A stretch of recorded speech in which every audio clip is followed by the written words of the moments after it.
Mi nombre es Concepción Rivera. Tengo 67 años. Nací y crecí en México, en un pequeño barrio llamado San Andrés Mixquic, donde todos se conocen y el silencio de las madrugadas pesa más que el tiempo mismo. He sido costurera toda mi vida, viudo desde temprana edad, y mamá y madre hasta el final de la piel. ¿Alguna vez te has preguntado qué le pasa a una mujer que lo ha dado todo? Y, al final, ¿se trata como un peso muerto? Porque eso es lo que escuché de mi propio hijo. Me miró a los ojos y dijo, te vas a pudrir aquí, y cerró la puerta de mi casa con un candado. Sin comida, sin teléfono, y se fue de vacaciones. Puede parecer una exageración, una invención, pero a veces la realidad de una madre anciana es peor que cualquier telenovela, porque duele lentamente, y nadie mira.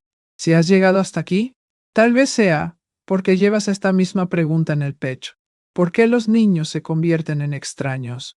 ¿Por qué damos tanto? ¿Quedarse atrás al final?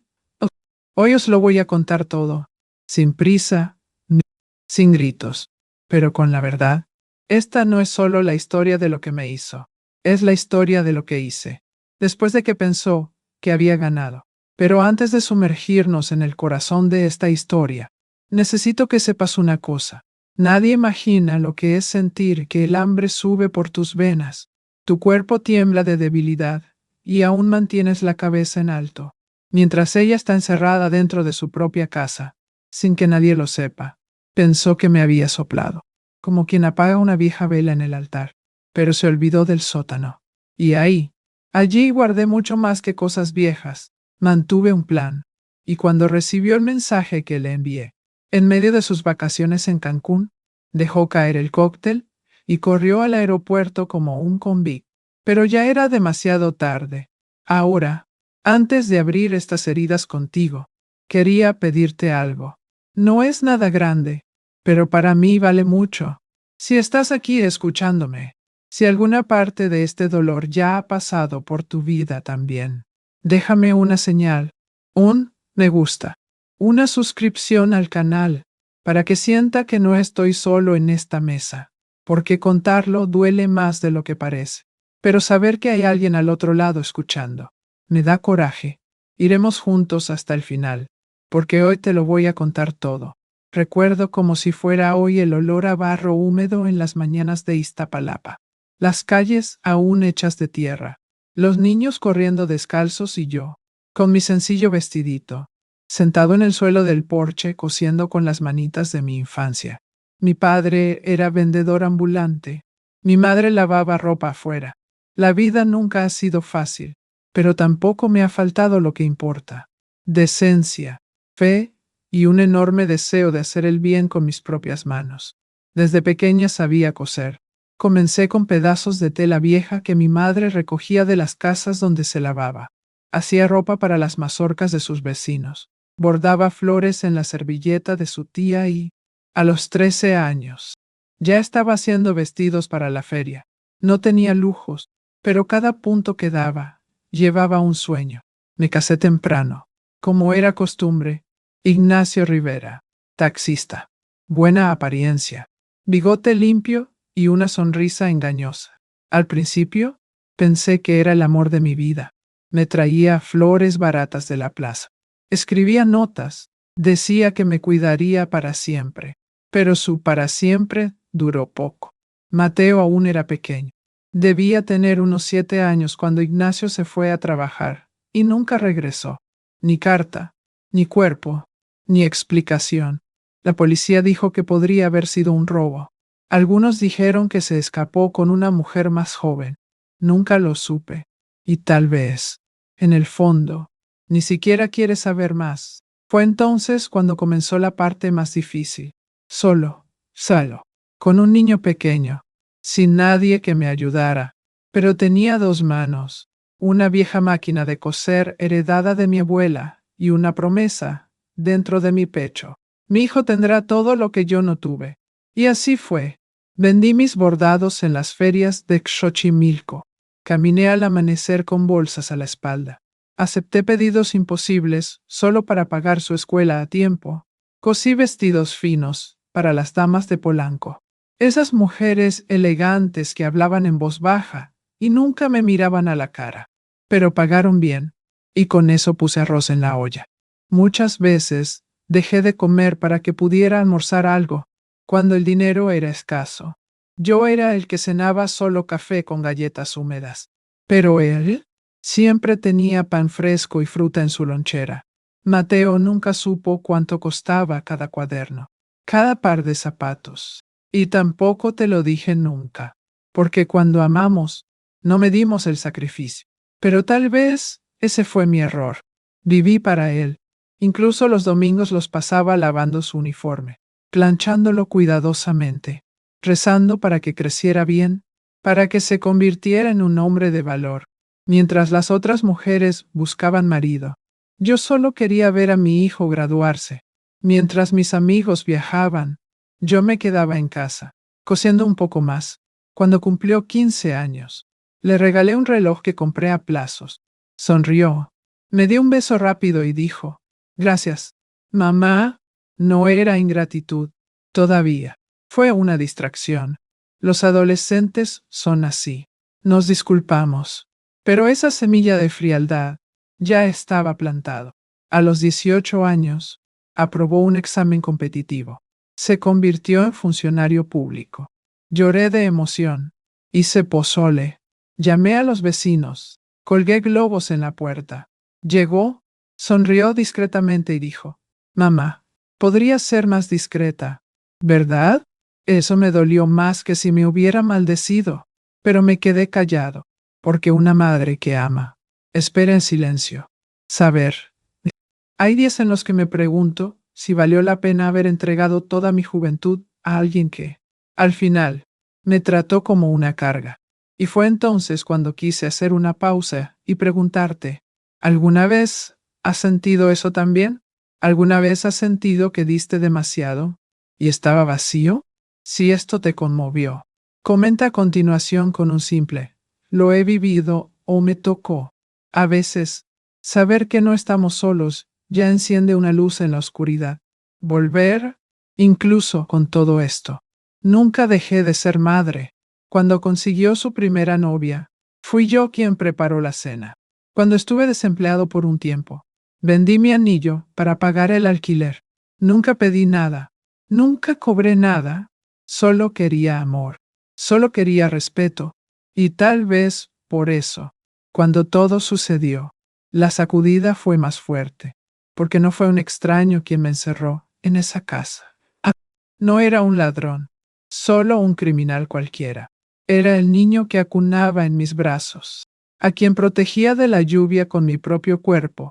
Era el mismo niño que un día me tomó el dedo con su manita y me dijo, te amo, mami. Es por eso que hasta el día de hoy, cuando escucho el sonido de un candado al cerrarse, mi corazón se aprieta, porque todavía recuerdo el clic frío de la cadena, y recuerdo la última frase que dijo antes de irse. Te vas a pudrir aquí. Pero lo que no sabía es solo que su madre no solo estaba hecha de dolor, tenía un secreto oculto. Y eso es lo que te voy a contar en la siguiente parte. ¿Sabes lo que una anciana tranquila puede esconder dentro de un sótano? Renata parecía como si llegara con demasiado perfume a una habitación pequeña. Mateo me presentó con esa sonrisa avergonzada, como si ya supiera que a su madre no le va a gustar. Esta es Renata. Mamá. Nos conocimos en un congreso en Guadalajara. Extendió su mano helada, con uñas cuidadas y brazaletes que tintineaban como monedas. Tenía un aire confiado, de esos que no piden permiso para entrar. Y lo hizo. En mi casa, en mi cocina, en mi vida, en la primera cena. Mientras freía enchiladas, miró a su alrededor y soltó una pequeña carcajada. Vaya, esta casa tiene personalidad, ¿verdad? No. Solo sonreí con los ojos bajos. Probó mi comida y me preguntó si usaba mucha manteca de cerdo. Dijo que hoy en día ya nadie comía así, que daba colesterol. Luego comentó que el olor de la habitación le recordaba la casa de su abuela. Pero la abuela, cuando estaba viva y enferma. ¿Sabes? Mateo fingió que no escuchó. Escuché todo. Cada palabra se abría paso, pero me lo tragué junto con el agua tibia del vaso. En las siguientes reuniones, siempre era lo mismo. O se sentaba con el celular en la mano. Ponía cara de aburrimiento. Preguntaba si el televisor no tenía Netflix y decía que estas casas viejas eran muy mantenimiento. Un día, llevé un pastel de maíz a su casa. Lo hice con cariño, como lo hice con mi hijo desde pequeño. Ni siquiera abrió el paquete. Dijo que estaban evitando los carbohidratos. Mateo solo murmuró un gracias. Mamá, cené. Y dejó el paquete encima del refrigerador. Me quedé allí, con las manos vacías, sintiendo que el mundo avanzaba, y me había quedado atrás. Pero lo que más me dolió fue un domingo por la noche. Me quedé en la sala de estar mientras hablaban en el dormitorio. La televisión estaba encendida, pero el sonido de lo que dijo atravesó la pared. Tu madre tiene que entender que ahora tu vida está conmigo, no con ella. Silencio. No hay defensa de él, ni una palabra. Solo el ruido del ventilador girando lentamente, como si confirmara todo. Me quedé allí, sentado en el borde del sofá, con los ojos en el estante, donde el marco de fotos con su foto de bebé en mi regazo todavía estaba allí. Habló como si yo fuera un mueble viejo que perturba la decoración. Y él, yo, simplemente lo dejó. Mateo comenzó a cambiar. Los abrazos se hicieron cortos. Las visitas se han vuelto raras. Cuando venía, siempre tenía prisa. Comenzó a irritarse por las tonterías. La puerta oxidada, el olor a frijoles, el sonido de la radio encendida en la misa. Dijo que necesitaba modernizarme un poco, que vivieron atrapados en el pasado. Un día me preguntó por qué seguía bordando si nadie más usaba toallas de encaje. Dije que el bordado era mi oración. Se rió. Se rió como si yo fuera un niño tonto. Y yo, sí, Ana, 100, me quedé callado. Pero en el fondo, algo en mí también comenzó a enfriarse. Renata estaba bien. Sabía cómo plantar veneno con palabras dulces. Nunca me maldijo. Nunca levantó la voz. Pero cada mirada de ella me quitó un pedazo. Un día, la vi frotando el sofá con un pañuelo perfumado después de que me levanté, como si hubiera dejado tierra. En otra ocasión, tomó la manta del sillón que me regaló mi madre, diciendo que daba la apariencia de la casa de una abuela pobre. Eso fue todo. Pequeñas cosas, pero cuando se suman, se convirtieron en un muro. Y en esta pared, mi hijo se estaba alejando, cada vez más de su lado, cada vez menos de los míos. En su cumpleaños número 63. Ni siquiera apareció. Envió un mensaje diciendo que estaban viajando. Recibí flores, entregado por un motociclista. Ni siquiera tenía una tarjeta. ¿Sabes cuándo sentimos que ya no vivimos dentro del corazón de alguien? Fue así. Yo, que un día fui todo su mundo. Me convertí en un pie de página. Me convertí en una obligación. Me convertí en una molestia. Pero incluso allí, herido, no le deseaba daño a nadie. Solo quería que me mirara como antes. Solo quería que recordara quién era yo cuando ni siquiera sabía cómo atar los cordones de mis zapatos. Es eso. Pero algo me dijo que esto era solo el comienzo. Y tenía razón. Porque después de todo eso, lo que vino después fue mucho peor. ¿Crees que alguien puede sonreír mientras prepara a su propia madre para ser descartada? Entonces espérame, porque el siguiente paso fue un golpe que hasta el día de hoy es difícil para mí creerlo. Su boda fue en Tulum, pies en la arena, flores caras, fotógrafos de drones e invitados con gafas de sol. Fui, por supuesto, con un vestido azul que yo misma cosí, porque no iba a gastar lo que no tenía. Me senté solo en una mesa cerca del baño químico, lejos del altar improvisado. No se menciona mi nombre, ni siquiera un agradecimiento. En los discursos hablaron de logros, del futuro, del amor eterno, pero se olvidaron de decir quién pagó por su infancia con una aguja y sangre en los dedos. Me quedé allí, mirando a mi hijo con un traje ligero, sonriendo a sus amigos, mientras la mujer a su lado fingía que yo era solo otro invitado. Ni siquiera me miró a los ojos. El pastel era bonito. Sí, pero no tenía sabor. Porque ese día supe que la puerta de su corazón había sido cerrado desde adentro. Después de eso, las visitas desaparecieron. Renata dijo que estaban en una fase de adaptación y que necesitaban espacio. Mateo comenzó a responder a mis mensajes con una o dos palabras. Cuando llamó, dijo, ahora no, mamá. A veces ni siquiera decía nada.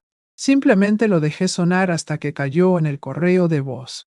Dejé el teléfono boca arriba sobre la mesa, esperando que recordara que existo. Nunca he sido de los que exigen presencia, pero silencio. Me sentí como una piedra en la garganta. Los domingos, que antes estaban llenos de ruido, ollas en el fuego, risas en el patio trasero, ahora solo tenían el ruido del reloj.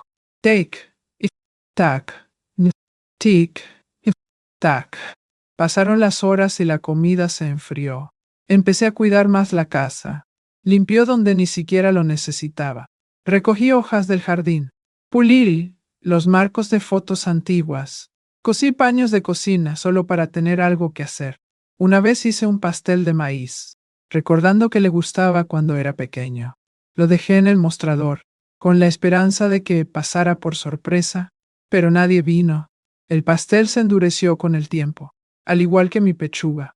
Todavía había 2 sillas, pero solo se usaba una. Los cubiertos se convirtieron en piezas de memoria. Puse ambas placas de todos modos, porque mi esperanza obstinadamente seguía sentada a la mesa. A veces hablaba conmigo mismo.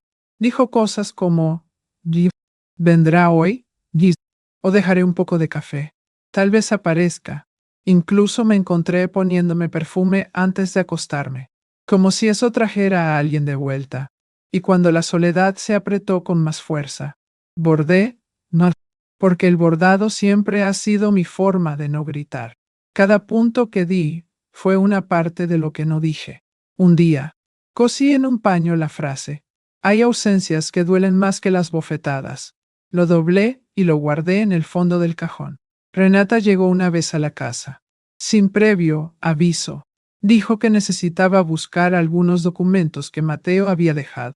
Entró, miró a su alrededor como si estuviera en un museo polvoriento y dijo, ¡Wow! ¿Todavía tienes estas cosas viejas? Toqué el crucifijo que colgaba en la pared de la sala y respondí, aquí vive mi historia. Ella se rió, tomó los papeles y antes de irse soltó. Deberías pensar en reducir. Esta casa es demasiado grande para una sola persona. Lo he entendido. Eso no fue una sugerencia, era un mensaje. Los vecinos comenzaron a notar mi ausencia de las reuniones. Antes, siempre participaba en novenas, ferias, cumpleaños, pero desaparecí. No por dolor, sino por vergüenza. Me avergüenza admitir que mi hijo me había dejado a un lado como quien olvida una sartén en el fondo del armario. Y lo peor es que, aún así, seguí amando. Siguió esperando. Un día me senté en la silla frente a la casa, con la toalla de crochet que hice yo mismo, el café ya caliente y mis ojos mirando a la nada. Un vecino pasó y le preguntó, ¿cómo está, doña Concha? Y yo dije, sí, hija mía, solo estoy descansando, pero por dentro. Solo quería que alguien me viera, recordar que estuve allí, que existía, y luego surgió la idea. Una idea que comenzó como una pequeña semilla. ¿Y si estaba planeando algo más grande? ¿Y si todo eso, el distanciamiento, las palabras de Renata, el desprecio velado, fuera el presagio de un golpe de estado? Algo dentro de mí se iluminó. Un presentimiento. Madre siente, y una madre que sufre en silencio aprende a observar. La pregunta comenzó a atormentarme todas las noches. ¿Me estaban alejando o preparándose para desaparecer para siempre? Ese día me desperté con mi corazón latiendo de manera diferente.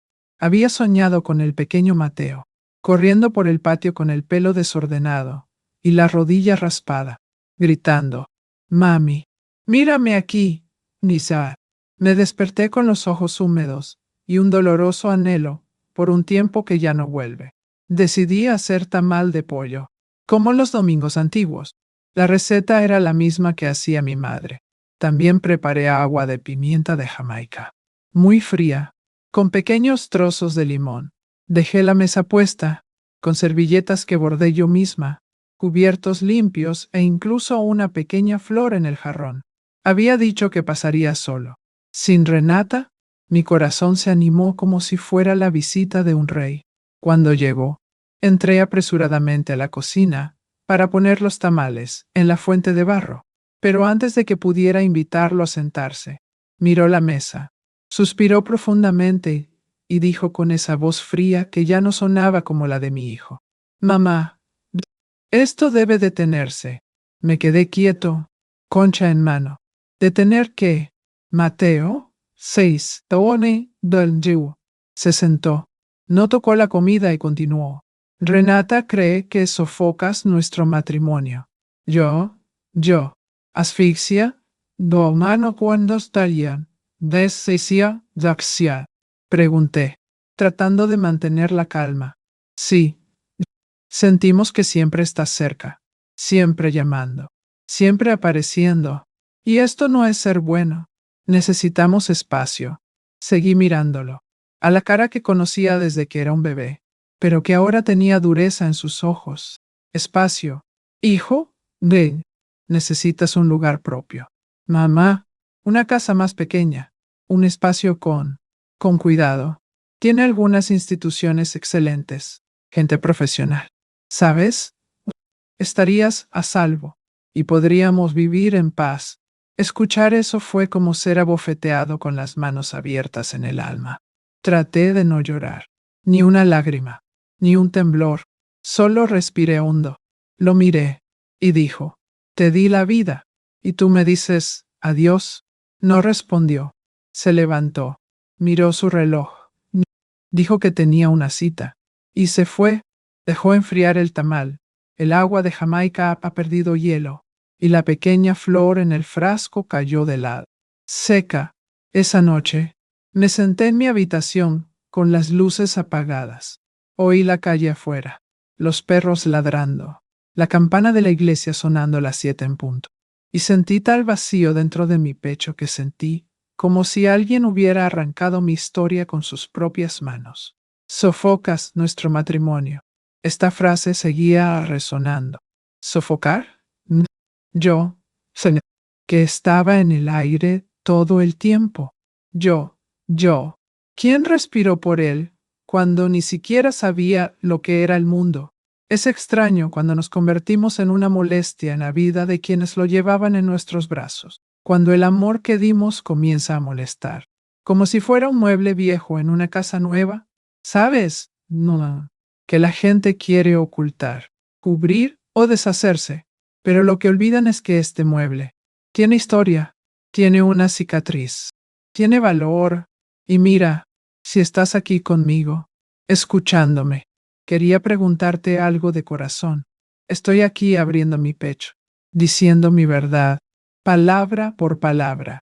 Entonces, si esto está tocando alguna parte de tu memoria, de tu pasado, me deja una señal, un me gusta en este video, una suscripción al canal. Es la forma en que tienes que decir: estoy contigo, Concha, porque todavía tengo muchas cosas almacenadas dentro para compartir.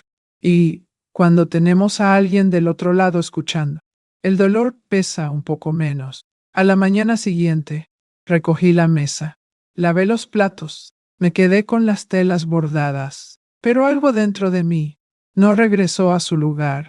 Y fue entonces cuando comencé a darme cuenta de que no solo estaba herido, fue estrategia, porque quien quiere sacar a su madre ya ha decidido que ya no es útil. Pero, y un planetano como Arantos Sopo, pero sí capaz de serie de dirigirse. ¿Qué es una mujer como yo? ¿Cuándo te das cuenta de que serás descartado? La respuesta no está en el grito, está en silencio. ¿Y en el sótano? Porque ahí es donde esta historia se oscurecerá. Era un amanecer frío, de esos que hacen que el alma se encoja dentro de nosotros. La ventana temblaba con el viento y la sábana ya no se calentaba. Me desperté con una opresión en el pecho que no se sentía como tristeza. Era realmente dolor, un dolor profundo, que se irradiaba al brazo y al cuello. Traté de levantarme de la cama, pero mis piernas fallaron. Me arrastré hasta la puerta, golpeando débilmente con la mano la madera. Doña Concha, ¿estás bien? Escuché la voz de Lucía, mi vecina, al otro lado de la pared. Solo pude decir, llévame al hospital, hija mía. Y ella me llevó, con pantuflas, con una manta sobre los hombros y el corazón latiendo como un tambor desequilibrado. Terminé en el Hospital General de Tláhuac. Me dejaron esperando en una camilla durante horas. El médico vino con una cara cansada y los ojos de alguien que lo ha visto todo.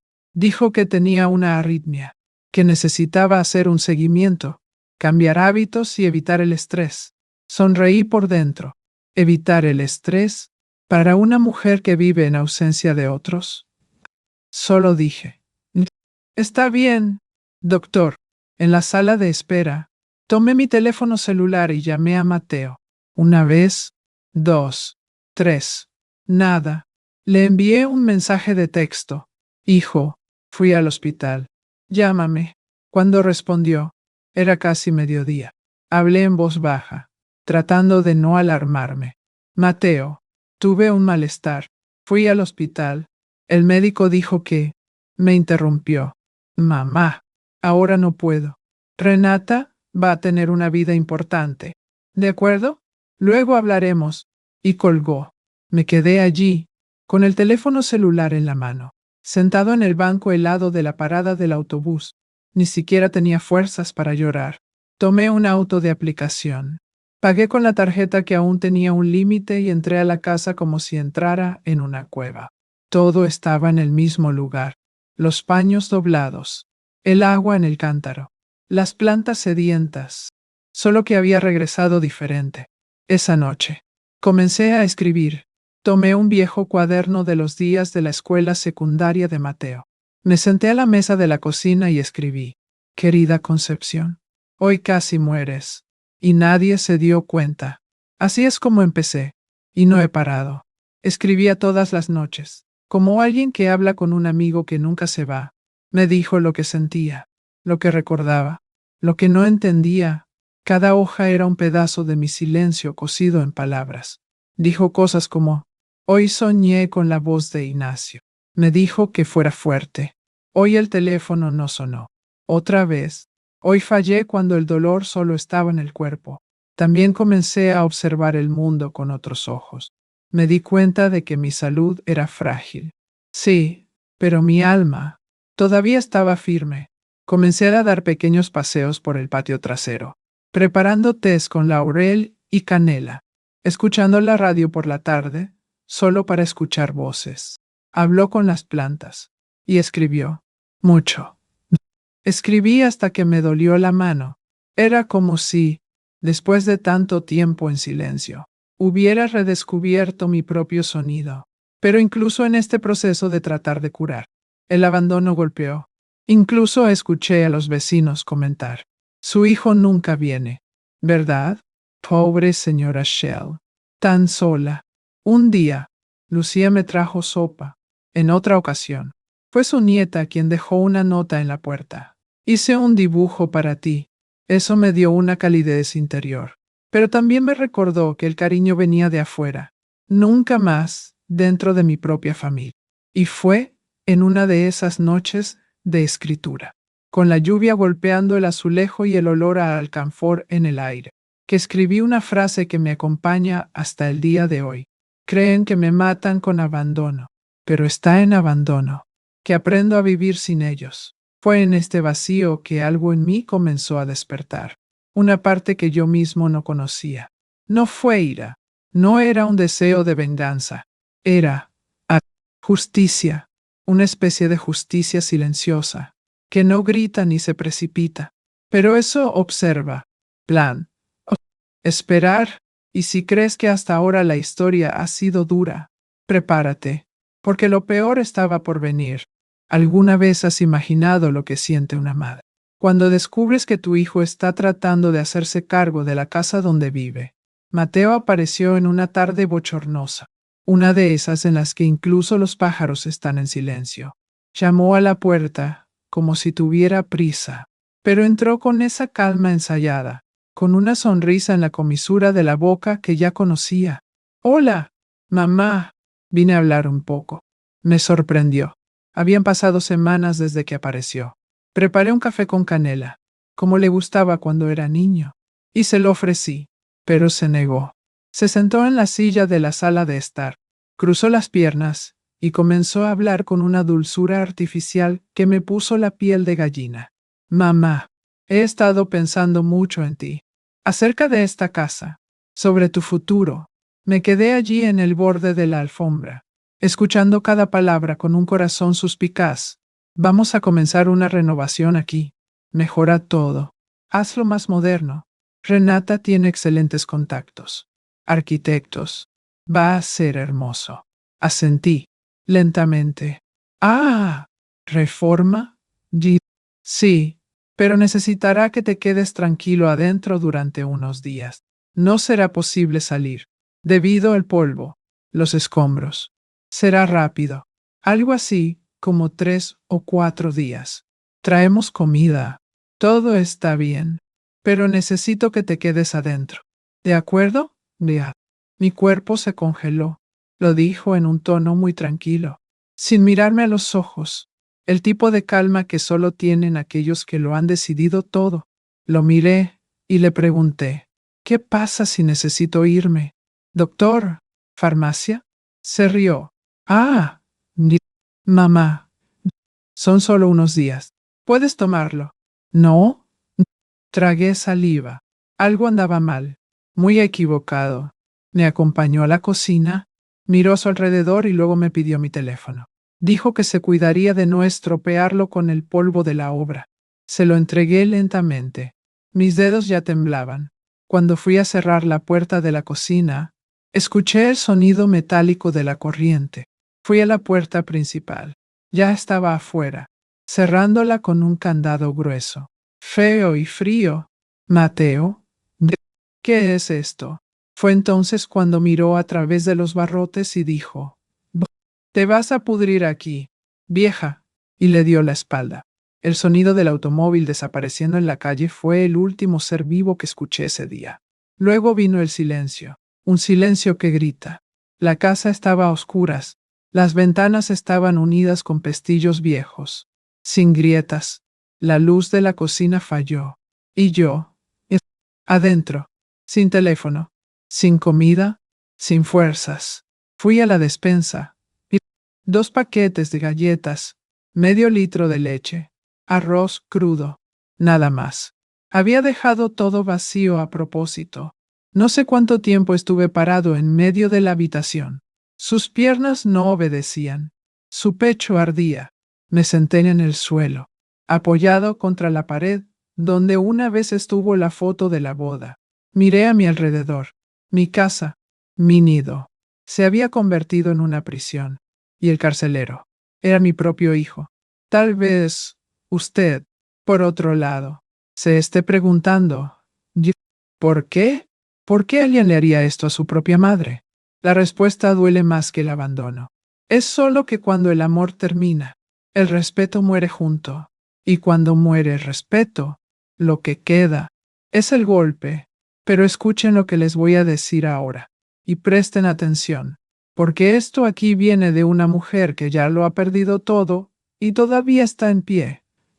La parte más fuerte de esta historia está por venir, y si has llegado hasta aquí conmigo, no me sueltes la mano ahora, porque lo que guardé en ese sótano es lo que lo cambiará todo. En esa primera noche encerrada, dormí en el sofá, con el estómago gruñendo y el miedo haciéndole compañía. Pero cuando llegó el amanecer, algo en mí se despertó conmigo, algo viejo, algo que pensaban que ya había muerto. ¿Quieres saber qué había en ese sótano? Así que espera, porque es allí donde la justicia comienza a tomar forma.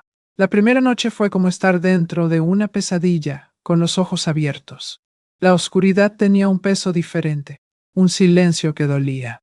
Me senté en la silla de la cocina, abrazando mis propios brazos, tratando de controlar el frío que venía no solo de la noche, sino del interior. La casa estaba demasiado silenciosa. No había sonido desde afuera, ni bocina, ni radio encendida en las casas de los vecinos. Solo el sonido de mi corazón, impasible y débil, tratando de recordarme que todavía estaba vivo. El dolor en mi pecho regresó, el mismo que sentí antes de ir al hospital. Sentí mi cuerpo suave, mis ojos pesados, mi garganta seca. Fui al fregadero, sin agua. Mateo lo había apagado hasta la caja registradora. Fue entonces cuando me senté en el suelo, apoyado contra el armario, y lloré por primera vez. Lloré suavemente, como si no quisiera despertar mi propia vergüenza. Traté de recordar las historias que mi madre me contaba cuando era niña, sobre las mujeres que enfrentaron la revolución. Dijo que escondían armas dentro de sus vestidos, que cocinaban para los soldados heridos, que nunca retrocedían ante el miedo. Recordé una frase que siempre decía: el miedo es un caballo salvaje. Si te caes, te pisotea. Así que lo repetí en voz alta, en voz baja, como una oración. El miedo es un caballo salvaje. El miedo es un caballo salvaje. Hasta que logré levantarme del suelo, caminé por la casa como una sombra. Probé las ventanas, todas selladas. Probé la puerta trasera, cerrada por fuera con una cadena. Incluso la ventana del baño estaba atornillada. Lo habían planeado todo, cada detalle. No fue un impulso, fue un cálculo. Era una crueldad fría.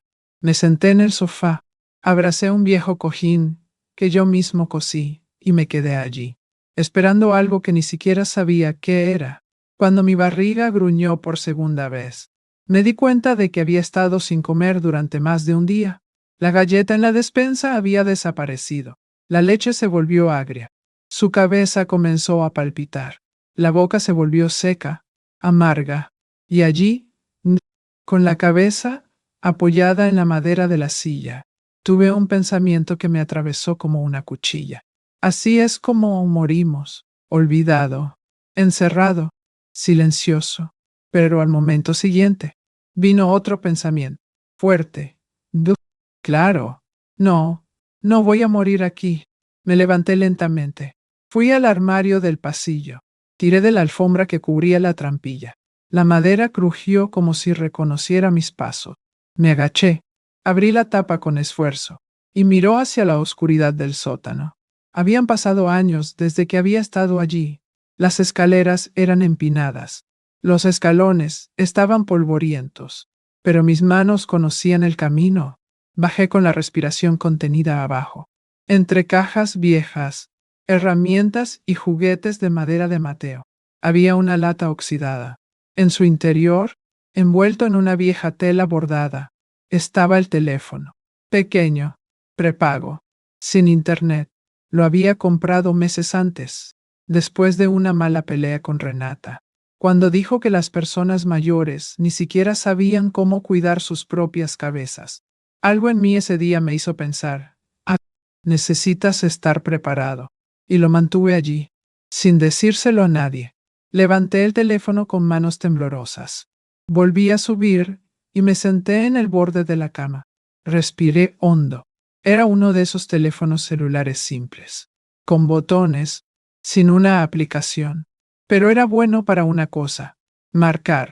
Miré el número que había escrito en un pequeño trozo de papel escondido en la caja de costura. Pertenecía a Lucía, mi vecina. Escribí lentamente, dedo por dedo. La llamada se cortó. Repetir. Nada. Solo dio fuera del área. Respiré hondo de nuevo. Cálmate, Concepción. Tienes una oportunidad. Volví a introducir el número, antes de presionar el verde para encenderlo. Cerré los ojos. Y ahí, en ese segundo, sentí un silencio dentro de mí que era diferente. Ya no era el silencio del abandono, fue el silencio de la decisión. Porque una cosa aprendí de la vida: podemos soportarlo todo, excepto la sensación de que ya no tenemos otra opción. Pero en ese momento, tuve uno. Y ahora déjame preguntarte algo en lo profundo de mi corazón. ¿Alguna vez has pasado por un momento como este, en la que lo único que te sostenía era la voluntad de no desaparecer? Si es así, comentarios a continuación.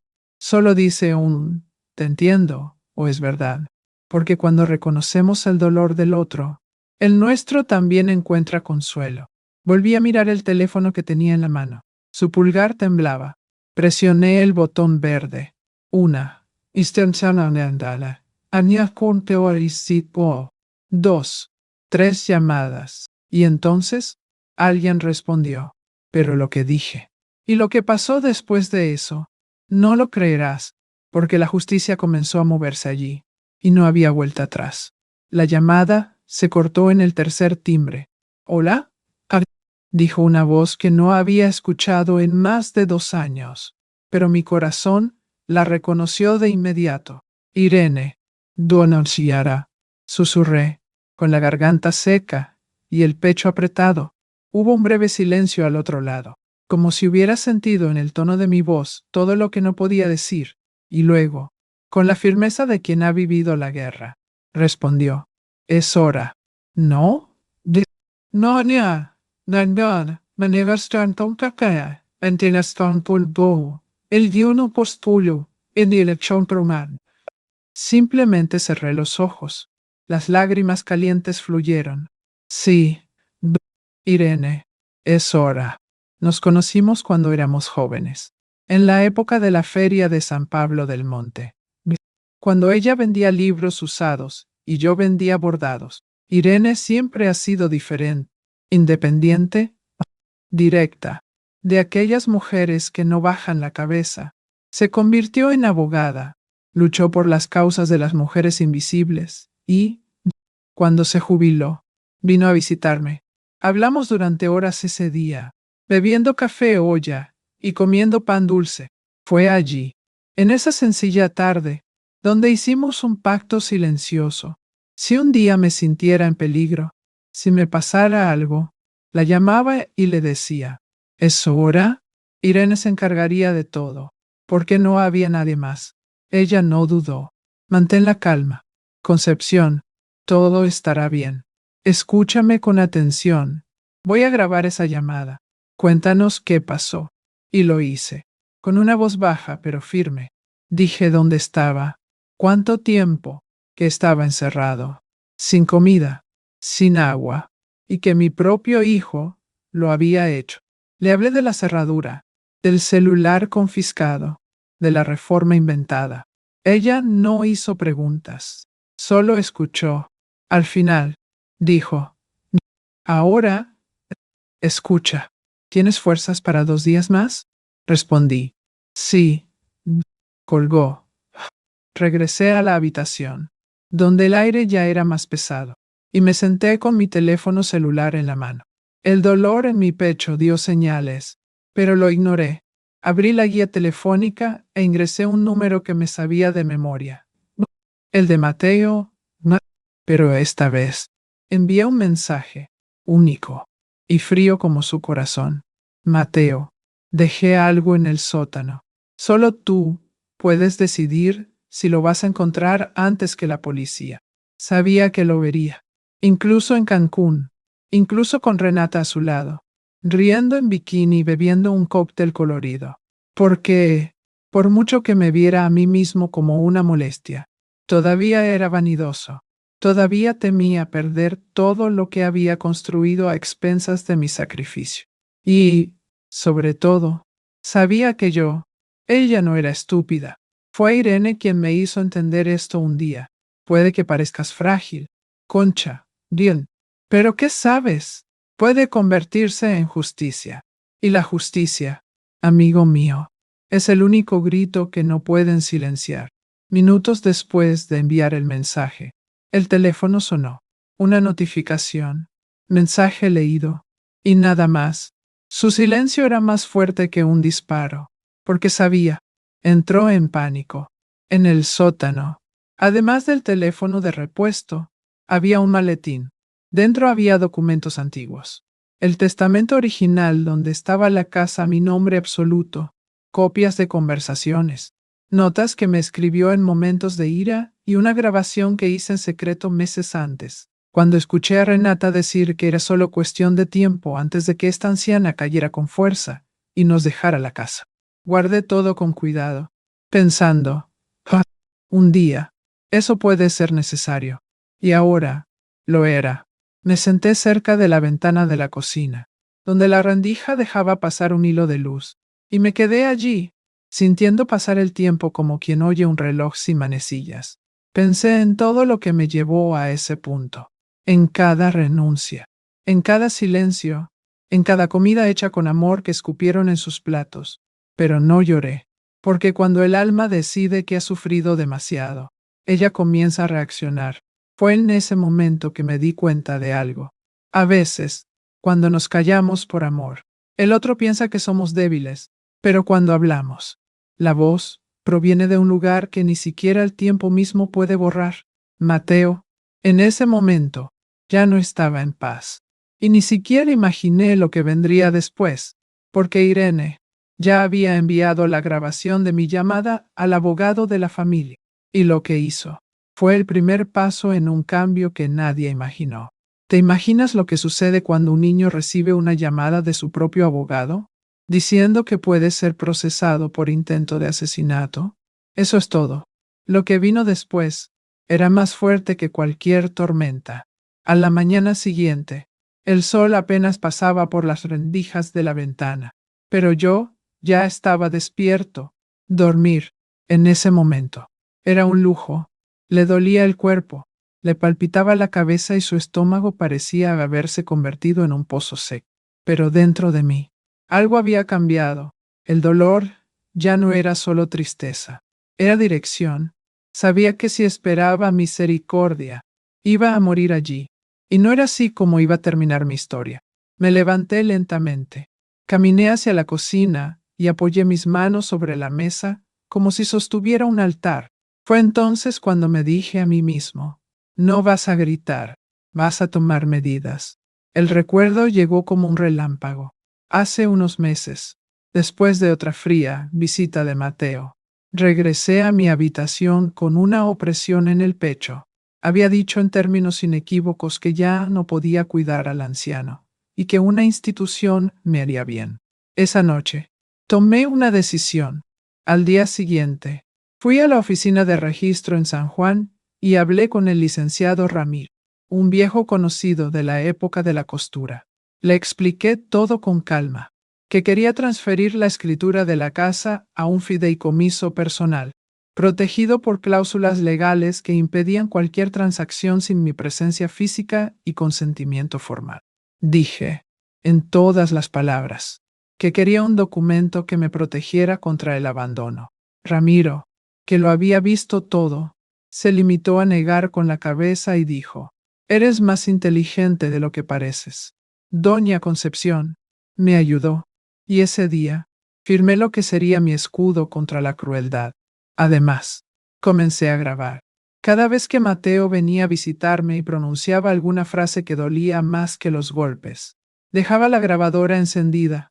Tomé un pequeño dispositivo que me regaló el nieto de Lucía, diciendo que era bueno para guardar recuerdos. Bueno, realmente lo hice. Mantuve frases como, te estás interponiendo en el camino de mi vida. No puedes vivir con un anciano a tu lado. E incluso, nadie te extrañará cuando te hayas ido. Todo estaba escondido dentro de una vieja caja de costura, junto con agujas, botones y cintas, como si cada palabra cruel tuviera su lugar entre los cortes que había cosido toda mi vida. Estas grabaciones eran mi voz sin tener que gritar, porque si hay algo que he aprendido en esta vida, es que los gritos pasan, la prueba permanece, y allí, yo, encerrado, sin fuerzas, pero con la mente despejada como siempre, empecé a repasarlo todo. Los documentos del sótano, la llamada a Irene, el mensaje que le envié a Mateo. Cada pieza encajaba. Un plan hecho por una mujer que se ha pasado la vida creyendo en el amor, pero que, cuando se quedó sola, aprendió a confiar en su propia inteligencia. Mateo no lo sabía, pero al cerrar esa puerta, había abierto otra, una puerta dentro de mí, la puerta de los que ya no esperan, de los que se preparan, y mira, si esta parte de mi vida puede convertirse en un espejo o un abrazo para alguien, ayúdame a llevarlo adelante. Dale me gusta y suscríbete aquí al canal. Hace más diferencia de lo que piensas, porque hay mucha gente viviendo en silencio, y el silencio es lo que quieren. Pero para decir, contar es resistir. Regresé al sótano con el resto de la energía que tenía. Tomé la carpeta con los documentos y las grabaciones. Encendí el teléfono por última vez. Le envié todo a Irene. Archivos de audio, fotos de los documentos, capturas de pantalla de la conversación con Mateo. Ella confirmó la recepción con un breve mensaje. Concepción, ahora depende de mí. Fue en ese momento que escuché, por primera vez en días, un sonido proveniente del exterior. Pasos, voces apagadas, tal vez afuera, tal vez desde la calle. Me senté cerca de la puerta, respiré hondo y cerré los ojos.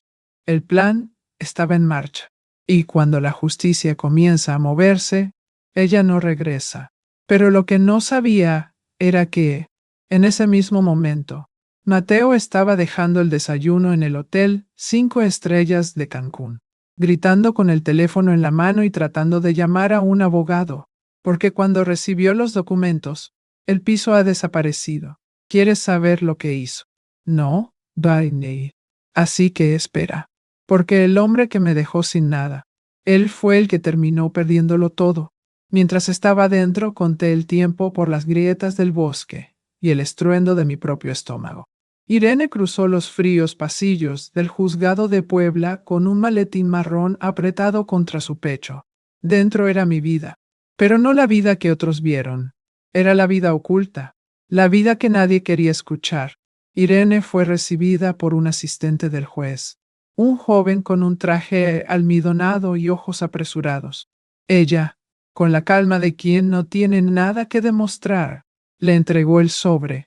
Lo miró a los ojos y dijo, este no es un caso, es un grito, y no puedes ignorarlo. El expediente era más pesado de lo que parecía.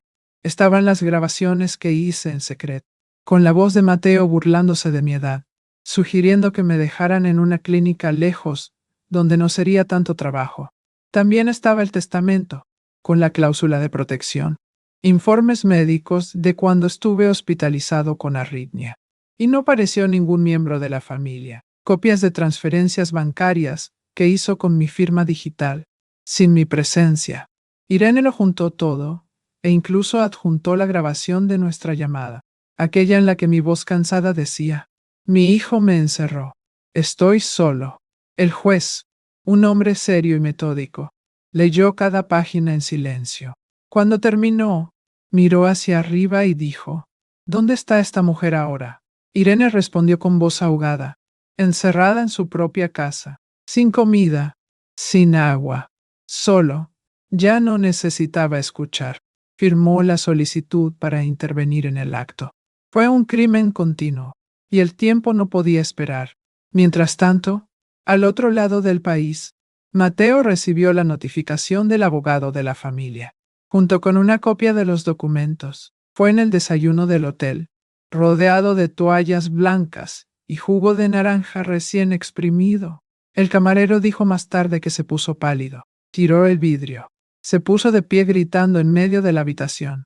Ella no pudo hacer eso, pero podría, y lo hizo, porque mientras él se preocupaba por su apariencia, por los likes en las redes sociales, por el próximo modelo de reloj, yo estaba allí, cosiendo pruebas con la misma aguja que usé para hacer su primer uniforme escolar.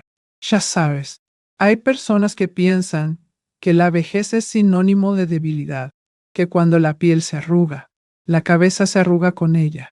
Pero te diré una cosa, es en la vejez cuando vemos todo con más claridad, porque los ojos han llorado tanto, que ahora ven incluso en la oscuridad. Y si estás aquí conmigo hasta ahora, quédate un poco más, porque lo que este hijo trató de ocultar, estaba a punto de revelarse ante todos. Y no hubo retirada. De vuelta en mi casa, el tiempo era lento. Sentí la debilidad, llegando a los huesos, la respiración entrecortada, pero dentro de su pecho, Algo creció. Esperanza. No la esperanza ingenua de quienes esperan flores, de quienes solo plantan espinas. Era otra. Era la esperanza de que, por primera vez, la verdad sería más grande que el silencio. Porque cuando una mujer sencilla se levanta con pruebas, incluso los más arrogantes tienen que bajar los ojos. El juez, ante las pruebas, llamó urgentemente a la policía local. Irene recibió el pedido en mano. Lo que pasó después era como ver a la justicia llamar a la puerta de las mentiras, pero lo entenderás mejor cuando te cuente lo que hizo Mateo en las horas siguientes, porque cuando un cobarde está acorralado, muestra su verdadero rostro. A medida que pasaba el tiempo, los minutos dentro de esa casa sofocante, y el olor a polvo comenzaba a mezclarse con el olor de mi propio cuerpo cansado. Irene me llamó de nuevo. La llamada fue corta, pero con palabras que me encendieron por dentro. Concepción, encontramos algo serio. Prepárate. Respiré hondo y me senté en el suelo de la habitación, apoyado contra la pared fría, como si me preparara para un terremoto. Me lo explicó con calma, como si supiera que está hablando con una señora que puede estar asustada. Mateo había intentado vender la casa, mi hogar. La casa la construí con hilo, con tela, con lágrimas y con oración. Usó un poder notarial falso, firmado en una notaría en Veracruz, como si yo hubiera ido allí para autorizar la venta. Pero nunca puse un pie en Veracruz. El supuesto comprador era un amigo suyo, un tal Esteban, un hombre de negocios, que siempre aparecía en las fotos de las fiestas de Renata, riendo con una copa de champán en la mano. Según el documento, la venta ya se había negociado durante semanas. Irene, junto con el abogado que contrató apresuradamente, llevó el caso directamente a la fiscalía. Eso ya no era solo falta de amor, fue un crimen, fue un intento de malversación de fondos, falsificación de documento público. Que no convertir la nación de Perafenalema. Documento público. Podrían haberme dejado sin comida, pero todavía tenía algo que ellos nunca tendrían. La verdad almacenada. Y ahora, la verdad tenía un nombre y un membrete. Esa noche, por primera vez desde que la puerta se cerró detrás de mí, sonreí, solo, a oscuras. Sonrío como alguien que observa, incluso desde lejos, cómo una pared comienza a agrietarse. Y ya sabes, fue en ese momento que me visitó un recuerdo, uno de esos recuerdos que salen de la nada, pero que se nos quedan grabados para siempre. Recordé el día en que Mateo dio el primer paso. Tenía 1 año y medio. Estaba en el patio trasero, cerca del árbol de bugambillas. Estaba lavando la ropa. Y cuando miré, él estaba de pie, tambaleante pero sonriendo con los ojos. Corría a abrazarme. Casi caí de rodillas de la emoción. Ese momento me enseñó lo que era el amor, y pensar que el mismo chico usó mi nombre para tratar de borrarme de su propia historia. Oh, qué extraño es el clima. Él transforma todo, incluso los niños. Ahora dime algo, si todavía estás aquí conmigo, ¿también tienes esa memoria del tipo que se queda pegado al pecho para siempre? Un olor, una escena, una frase que nunca salió de tu cabeza. Si quieres, compártelo conmigo aquí en los comentarios. A veces, abrir el cofre de los recuerdos ayuda a calmar el alma. Y tal vez, en este cofre, encuentres una fuerza que ni siquiera sabías que tenías todavía. Mientras tanto, Mateo continuó publicando fotos en Tulum, pies en la arena, brazos en alto, leyenda con poco corazón. Poco sabía que la orden judicial ya se estaba redactando. Y eso, antes de que se ponga el sol al día siguiente, la misma policía a la que ignoró, llamó a la puerta de la casa que intentó robar. Pero la pregunta que seguía saliendo de mi cabeza era otra. Cuando supo que yo era quien lo preparaba todo, ¿qué sentiría? ¿Vergüenza? ¿Odiar? ¿O miedo? Porque la justicia, hijo mío, viene de donde menos te lo esperas, y la justicia ya estaba en camino. Escuché llegar su auto antes de ver las luces a través de la rendija de la puerta. el motor nervioso, el frenado repentino, la llave girando a toda prisa en la puerta. Era como si el aire de toda la casa contuviera la respiración. Ya no estaba adentro, pero podía imaginar cada paso. Mateo empujó la puerta principal con fuerza, como si el mundo le debiera algo, y entró con los ojos al rojo vivo. El hijo que solía hablar en voz baja para ocultar el veneno ahora ya no disfrazaba nada. En el piso de la sala, justo en el centro, dejamos a propósito una copia del expediente, el documento con el sello de justicia, el membrete del notario y la denuncia firmada. Estaba allí, encima de mi baúl de costura. Ese mismo baúl nunca tuvo el coraje de abrir, donde guardaba los patrones de su ropa de infancia, las cintas que usaba para medir el dobladillo de sus pantalones cuando crecía demasiado rápido, los trozos de tela que sobraban de los vestidos que hice para comprar su primer cuaderno. Ahora ese cofre llevaba algo más. La verdad. Vio el papel y se congeló. Durante unos segundos, se quedó quieto, como si no entendiera lo que estaba leyendo. Pero él entendió. Y cuando entendió, explotó. Gritó mi nombre como si llamara a un perro. Mamá, mamá, ¿estás ahí? Pero la casa respondió con silencio. El mismo silencio que me dio tantas veces. Pateó el sofá, tiró los marcos de la estantería, rasgó las cortinas de la sala de estar, abrió el armario de la cocina con tanta fuerza que la puerta se cayó. Comenzó a destruir todo lo que encontraba, como si rompiendo lo que era mío, pudiera borrar lo que hizo. Fue en ese momento, cuando sonó el teléfono. Todavía estaba jadeando, con los ojos rojos y el sudor corriendo por su frente. Respondió sin pensar. La voz al otro lado era tranquila, fría, profesional. Buenas tardes. Estas son las palabras del abogado de la señora Concepción Rivera. Llamo para informarle que el juez ya está en camino a la residencia. Y una cosa más. Señor Mateo, la señora Concepción ya no está. El silencio que siguió fue tan denso que se podía tocar. No respondió, solo miró a su alrededor, como si finalmente se diera cuenta de que perdió el juego, que todas las cartas estaban con la anciana que cerraba con llave. El hijo que pensaba que estaba a cargo de todo, ahora era solo un niño sin fundamento, rodeado por la metralla de su propia crueldad. Mientras tanto, estaba a salvo en la casa de Irene, acostado en un colchón simple, con una manta tibia y una taza de té de canela en la mano. El corazón todavía dolía, pero por primera vez en muchos años, dolía de alivio, porque cuando un niño engaña, el dolor nunca desaparece, pero sabiendo que tendrá que responder por ello. Ya es un comienzo de curación, y ¿sabes qué es más curioso? Todavía pensaba que podía revertir todo.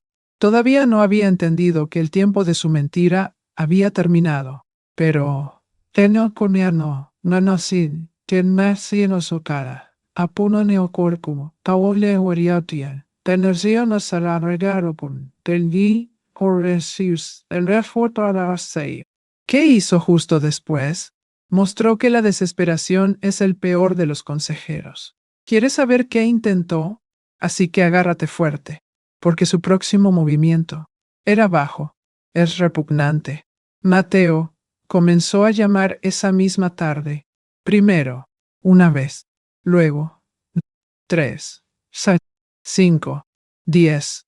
Llamó como si tratara de obtener una respuesta por la fuerza.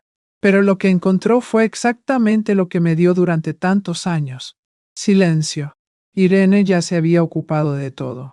Cambiamos mi número. Sacamos mi nombre de cualquier registro fácil y nos alejamos mucho. Mucho de todo lo que olía a él.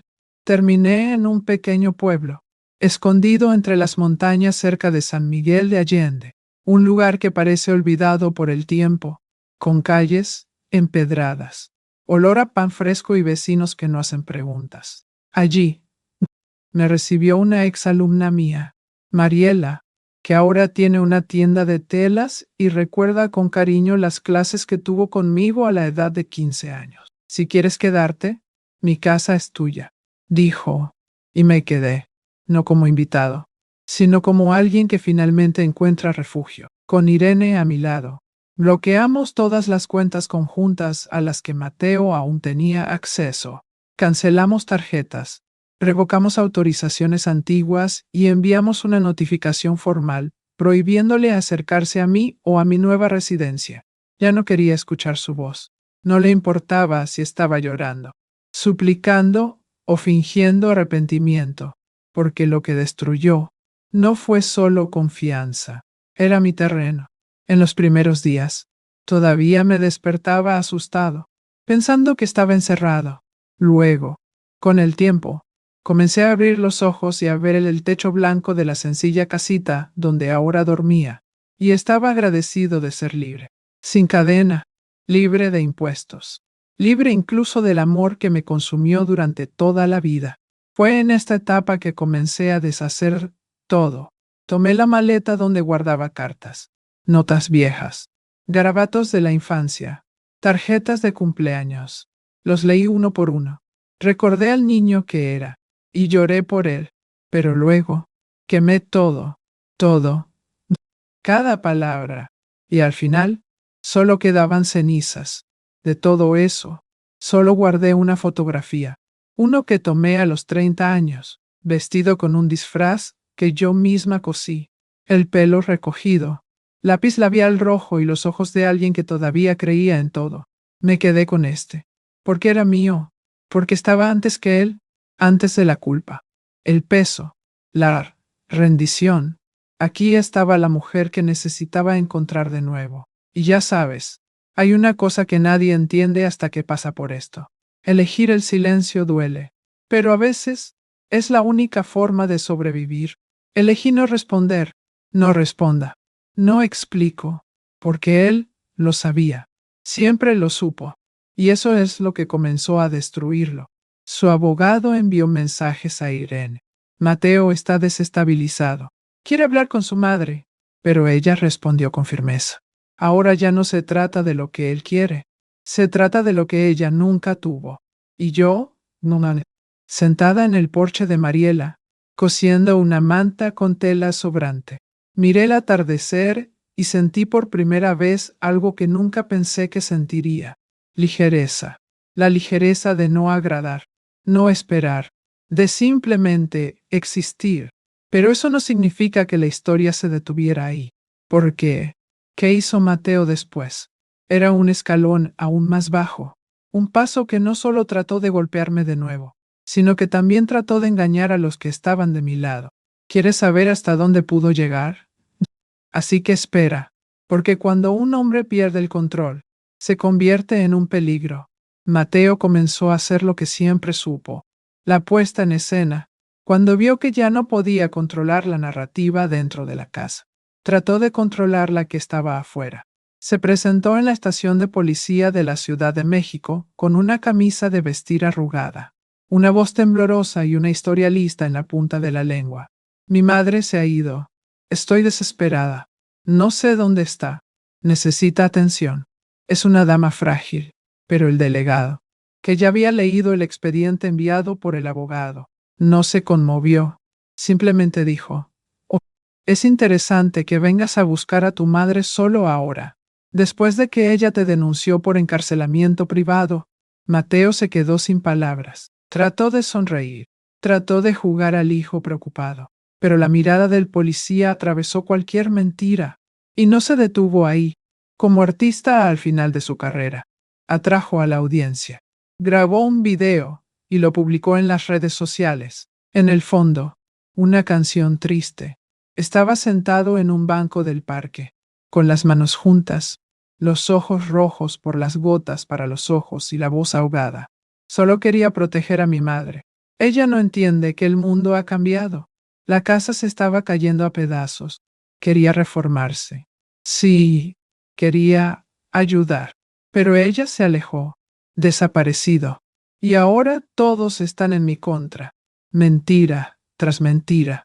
Pero la verdad tiene piernas cortas, pero el aliento de un corredor de maratón. Y ese mismo día, la señora Rosita, mi vecina de paredes delgadas en el barrio de San Andrés, le entregó a la policía una grabación hecha con el celular de su nieto. El audio era claro. su voz, el ruido de la corriente. Y luego, pudrición aquí, vieja inútil. Las palabras pesaban como plomo en el piso de la estación de policía y se convirtieron en prueba. Renata, que hasta entonces formaba parte de su teatro, cambió de papeles, borró fotos, desmarcó la relación en las redes sociales e hizo una publicación diciendo que no aprueba la violencia contra los ancianos. Dio una entrevista rápida a un blog local, diciendo, no sabía la gravedad. Espero que la justicia juegue su papel. Fue suficiente para quitar el polvo de su imagen, pero para él, el barro permaneció. Mateo comenzó a perder apoyo. Los amigos de la infancia dejaron de responder. El abogado que contrató pidió renuncia. El banco bloqueó sus tarjetas después de que se le notificó el fraude. Y él se quedó solo. Por primera vez en su vida, tuvo que enfrentarse a su propio reflejo sin público. Y tal vez, solo tal vez, comencé a entender lo que es ser olvidado. Desde mi rincón en San Miguel, aprendí todo de Irene. No celebré, no sonríe, no deseaba el mal. Simplemente cerré los ojos y respiré hondo. Era como si una parte de mí estaba siendo liberado, porque hay cosas que vivimos y guardamos. Pero tal vez, al contarlas, ayudamos a otro corazón a respirar. Dale me gusta a este video y regístrate. Y hagamos que esta historia llegue a quienes la necesitan. Porque, a veces, lo que salva un alma es escuchar que alguien sobrevivió. Ahora, lo que te estarás preguntando es, ¿y él? Después de todo esto, ¿trató de buscarme? ¿Intentaste redimirte? ¿Intentaste mirarme a los ojos de nuevo? Eso es todo. La respuesta está llegando. Y te digo, ella no vino con flores, vino con cenizas. El día de audiencia llegó como llega el invierno a la cima de las montañas, silencioso, inevitable y cargado de viento frío. La ciudad de Cuernavaca parecía respirar más lentamente esa mañana. Me vestí con calma, como lo he hecho toda mi vida antes de un evento importante. Me puse un vestido azul marino, que cosí yo misma, con dobladillo reforzado y botones de nácar que guardé durante décadas. En mi cabello, até una cinta de tela que bordé en los días que estuve encerrada. Cada puntada era un recuerdo. Cada pequeña flor dibujada era una lágrima contenida. Irene vino a recogerme temprano y fuimos juntas a la corte. En el asiento trasero del auto, sostenía un maletín de cuero con mi nombre escrito en él. Dentro estaba todo. Cada grabación, cada documento, todas las pruebas de lo que me hicieron. Pero, sobre todo, mi historia fue cosida con silencio y coraje. Cuando entré en la sala del tribunal, el mundo pareció detenerse. La gente se puso de pie. Me miraron como si no estuvieran viendo a una anciana, sino a un retrato vivo de la resistencia. Caminé lentamente, sin prisa. No tenía nada más que temer. Mateo ya estaba allí, sentado, inclinado, sin el brillo en sus ojos, sin la postura arrogante de antes. Llevaba un traje oscuro que parecía pesar más de lo que podía soportar. Trató de levantarse cuando me vio, como si buscara el perdón con sus ojos, pero no aparté la mirada, y él entendió. El juez era un hombre de mediana edad, con una mirada seria y palabras mesuradas. Abrió la sesión con un silencio respetuoso. Incluso antes de que comenzaran los abogados, miró a Mateo y dijo, el silencio que tu madre llevó durante años, hoy grita en esta sala del tribunal, y es la única voz que escucharemos con atención. En ese momento, sentí que algo dentro de mí se alineaba, como si mi corazón, después de tanto tiempo desalineado, volviera a latir al ritmo adecuado. El juicio continuó con fuertes testimonios. Irene leyó extractos de las cartas que me escribí a mí misma, donde describía los días sin comer, el dolor en el pecho, la sensación de abandono. El juez escuchó sin pestañear. El fiscal presentó los audios, los documentos falsificados, el intento de vender la casa, y cuando la cerró, Rosita fue llamada a hablar. Su voz tembló, pero sus palabras se cortaron. Escuché, lo grabé, Vi a la señora encerrada como un animal, y tenía miedo. Pero ahora ya no lo tengo. Mateo trató de hablar, trató de llorar, trató de justificarlo. Dijo que era un malentendido, que quería proteger, que estaba abrumado. Pero el juez levantó la mano y lo interrumpió. No permitiremos que su puesta en escena anule los hechos. Esta señora era madre. Ella era cuidadora. Fue una víctima. Y ahora es testigo de su propia fuerza. La sentencia llegó con firmeza. Perdió cualquier derecho sobre mis bienes. Fue condenado a pagar una multa por daños morales y físicos. Y, shit, lo más importante, se abrió una investigación penal por el intento de malversación y encarcelamiento privado. La corte estaba en silencio, pero un silencio lleno de peso y reverencia. Era como si cada persona presente me estuviera abrazando con los ojos. No lloré, ni siquiera sonríe. Cerré los ojos por un segundo y le di las gracias. La prensa estaba afuera, cámaras, micrófonos, preguntas, pero solo dije una frase. No grité, pero él me escuchó. ¿Y sabes qué es lo más hermoso de todo esto? Es solo que cuando una mujer se levanta, incluso con las rodillas débiles, el mundo escucha. Y si te has quedado conmigo hasta ahora, debes saberlo. Todavía hay un último giro, porque después de la sentencia, sucedió algo que nadie esperaba. Yo tampoco. ¿Quieres saber qué era? Así que quédate conmigo, porque la justicia todavía tenía una carta más guardada. Las noticias corrían como fuego en paja seca. En menos de 2 días, el video de la audiencia ya había superado el 1.000.000 de visitas. La madre que venció en silencio. Ese fue el titular principal. Algunos me llamaron héroe, otros como símbolo de resistencia. No me veía así. Me veía a mí misma solo como una anciana que no quería morir en silencio. Pero el mundo necesitaba una historia como la mía. Y Mateo se ha convertido exactamente en lo contrario. Un ejemplo de lo que no debe ser. Sus antiguos colegas de la empresa tecnológica de Guadalajara han comenzado a hablar. Revelaron correos electrónicos agresivos, bromas ofensivas con empleados mayores, comportamientos autoritarios. Un ex empleado dijo que Mateo despidió a una madre soltera por baja productividad, a pesar de que sabía de su delicada situación, que cayó como una piedra al lago. La empresa publicó una nota distanciándose totalmente del ex empleado Mateo Rivera, y fue despedido el mismo día. Renata, que siempre tuvo olfato para la reputación, desapareció de las redes, bloqueó su número, tomó sus maletas y regresó a la casa de sus padres en Monterrey. Y él, sin trabajo, sin esposa, sin apoyo, ya no podía permitirse el lujo de mantener el apartamento en Tlalpan. Se fue de allí debiendo 2 meses de alquiler y dejando atrás un sofá roto, platos sucios y promesas vacías. Intentó llamar a la puerta de unos primos, pero nadie quiso involucrarse. Terminó aceptado, de mala gana, por un tío lejano que vivía en Toluca, un hombre sencillo, jubilado, que puso reglas. Que puso reglas. Aquí no hay internet.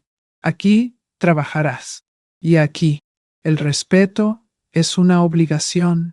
Mateo aceptó porque no tenía otro lugar a donde ir. Recuerdo el día en que Irene vino a verme con un sobre. Es suyo, dijo, y me entregó la carta. Lo abrí con manos firmes. Eran 3 páginas llenas de arrepentimientos mal escritos. Palabras como lo siento, no era mi intención. Lo hice por amor. Frases que, hace años, podrían haberme conmovido. Pero ahora, aún así said, en el seco. Ahora sonaban como un eco de una puerta ya cerrada desde adentro. Respiré hondo. Tomé una hoja de papel y escribí solo una frase. El tiempo enseña lo que el amor no pudo. Irene cumplió. No respondió más. Y así, el hijo favorito se convirtió en una vergüenza nacional, el que todos llamaban el orgullo de Doña Concha. Ahora era solo el niño del video, el que arrestó a su madre, la familia, que tanto me ignoraba en almuerzos, fiestas, invitaciones no enviadas. Ahora me llamaba disculpándose. Un primo lejano escribió diciendo, siempre fuiste más grande que todos nosotros. No respondí, porque a veces el silencio enseña más que cualquier sermón. Y yo seguí con mis días. Cada mañana parecía un nuevo regalo. El café de olla en la estufa de leña. El balcón de madera con olor a lavanda. Las visitas de Mariela trayendo parches coloridos. La vida ha vuelto a caer en mis manos. Pero lo que no esperaba fue lo que vino después, porque no todas las historias terminan con una caída. Alguno todavía tienen una última sorpresa reservada. ¿Estás listo para ello? Porque lo que vino después, hasta el día de hoy me hace temblar. Hoy me despierto con el canto de los pájaros y el olor a canela en el aire. Me despierto sin prisas, sin sobresaltos, sin miedo a escuchar pasos pesados detrás de la puerta. Me despierto en paz. Mi casita en San Cristóbal de las Casas es pequeña, pero todo en ella tiene mi olor, mi tacto y mi elección. Aquí, las paredes no contienen gritos, guardan oraciones bajas, sonrisas tímidas de las niñas que vienen a aprender a bordar conmigo e historias que contamos en un susurro, entre una puntada y otra. Mi jardín es simple, claveles rojos, margaritas blancas y una hilera de lavanda que planté con mis propias manos. Nunca había tenido tiempo de tener flores. Ahora lo hago, y no me abandonan. Temprano en la mañana, preparo mi café olla de la forma en que mi madre solía hacerlo. Olla de barro, un trozo de piloncillo, un toque de clavo.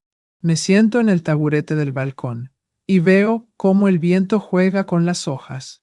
A veces escribo letras, palabras sueltas, ventilaciones que no envío a nadie.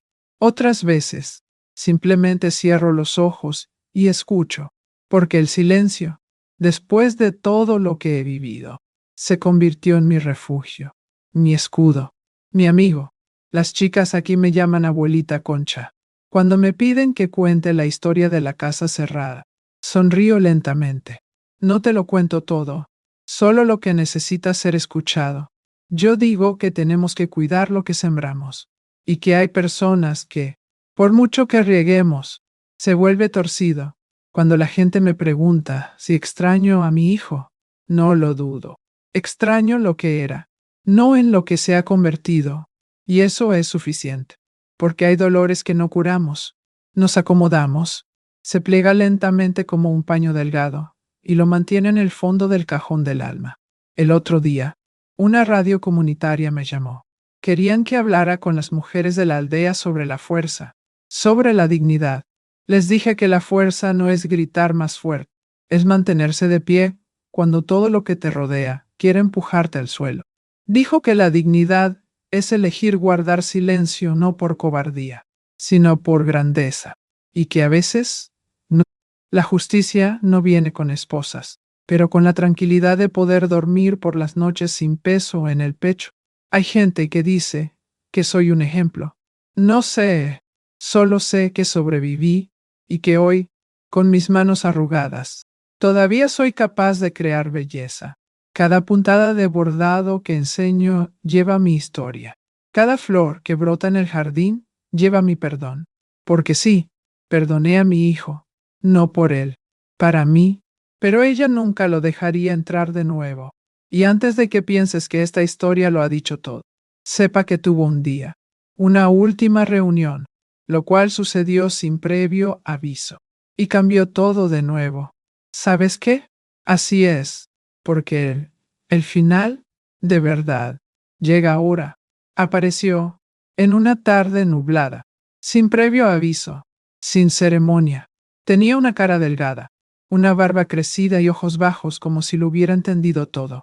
Estaba sentada en la mecedora, con mi bordado en el regazo, cosiendo las últimas letras.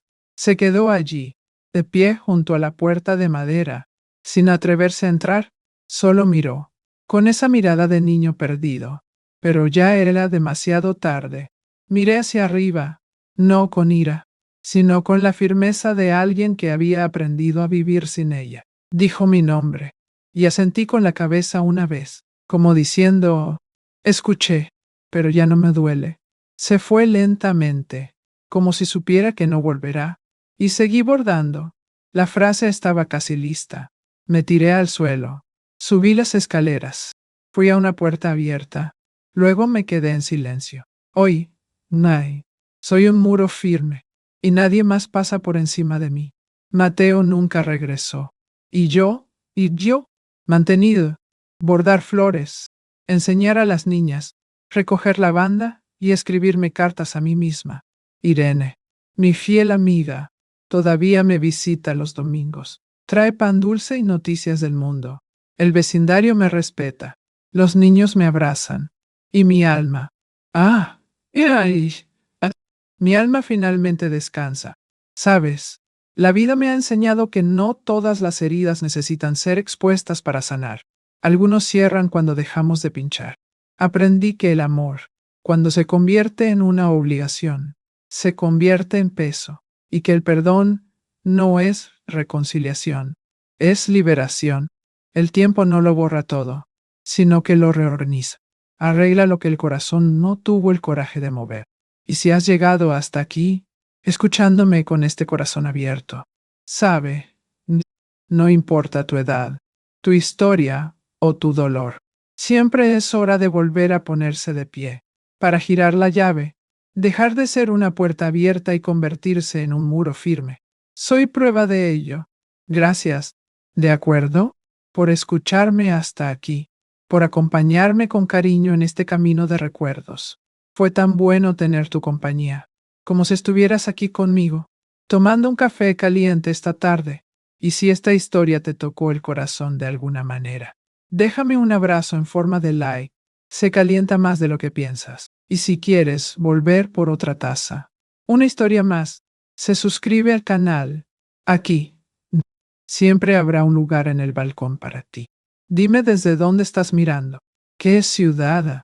¿Qué pequeño rincón de este mundo? Me encanta imaginar dónde aterrizan estas palabras. Y activa la campana. ¿Ves? De esa manera, no perderá cuando el café se vuelva a preparar. No te vayas todavía. Escucha la próxima historia real que aparecerá en la pantalla. Recuerda siempre, cada arruga cuenta una historia. Y cada historia tiene una fuerza. Mira el siguiente video aquí en el canal con otra historia increíble.